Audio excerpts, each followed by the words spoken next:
Shalom saudara, selamat pagi, selamat kembali menjalani hari yang baru di hari ini. Saya percaya kalau kita bisa bangun pada pagi hari ini semua karena kasih karunia dan kemurahan Tuhan, amin.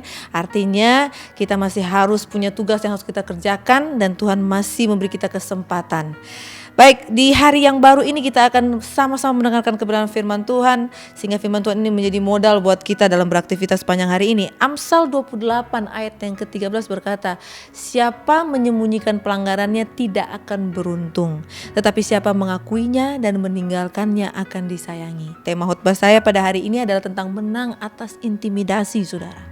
Saudara, Tuhan selalu siap memberi kita kesempatan untuk kita bertobat. Tuhan itu sesungguhnya tidak pernah mengintimidasi saya dan saudara. Ia selalu mau memberikan satu tanda demi tanda supaya saya dan saudara ini bisa belajar untuk berubah, saudara. Dan perlahan demi perlahan, karena Dia Allah yang sabar luar biasa, saudara, maka Dia menantikan saya dan saudara untuk berubah.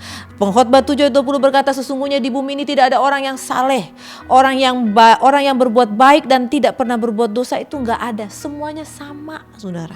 Karena itu saudara, kita diajar Tuhan jangan terjebak dengan rasa intimidasi, jangan terjebak dengan rasa bersalah. Tuhan ingin kita hidup dalam kemenangan dan kemerdekaan dalam kehidupan kita sehari-hari. Karena tanpa ada mentalitas yang benar, maka Anda tidak bisa menghadapi setiap persoalan hidup Anda. Itu namanya sebelum berperang udah kalah duluan, saudara. Kita harus belajar untuk kita lepas dari intimidasi. Pertama, untuk lepas intimidasi itu bagaimana? Kita harus belajar menyadari akan segala kesalahan kita. 1 Yohanes 1:9 berkata, jika kamu mengaku dosamu, maka Aku Allah yang setia yang adil akan mengampuni engkau dan mencucikan engkau dari segala kejahatan. Artinya apa, saudara? Harus diakui, disadari, diakui. Orang kalau bertobat itu, definisi bertobat itu dia harus sadar dulu adanya kesalahan, baru kemudian dia harus mengakui, kemudian dia harus ada perubahan. Nah, sekarang kadang-kadang kita itu ada yang sadar tapi tidak mau ngaku. Nah, kalau udah gak mau ngaku, tidak akan ada perubahan. Kenapa? Gak diakuin, maka gak ada yang tahu gitu. Tapi kita belajar, saudara, Tuhan tidak ingin kita buka celah untuk diintimidasi oleh kuasa kegelapan. Karena itu saudara, sebelum ada celah yang terbuka, Anda tutup setiap celah itu dengan cara apa? Bebas dari intimidasi dengan apa? Selalu berhubungan dengan Tuhan, mengakui segala kesalahan Anda pada Tuhan dan hidup bebas dari intimidasi. Harus mengakui saudara kesalahan kita, dan kemudian saudara menyadari kesalahan Anda, mengakuinya, dan kemudian ada kemauan untuk bertobat, untuk berubah. Banyak orang, saudara, mereka tidak mau mengakui kesalahan, tidak mau minta maaf. Akhirnya apa? Hubungan suami istri jadi renggang, teman dan teman jadi renggang, tidak ada pemulihan, ibu dan anak, ayah dan anak tidak ada pemulihan. Kenapa? Karena tidak ada yang mau mengaku.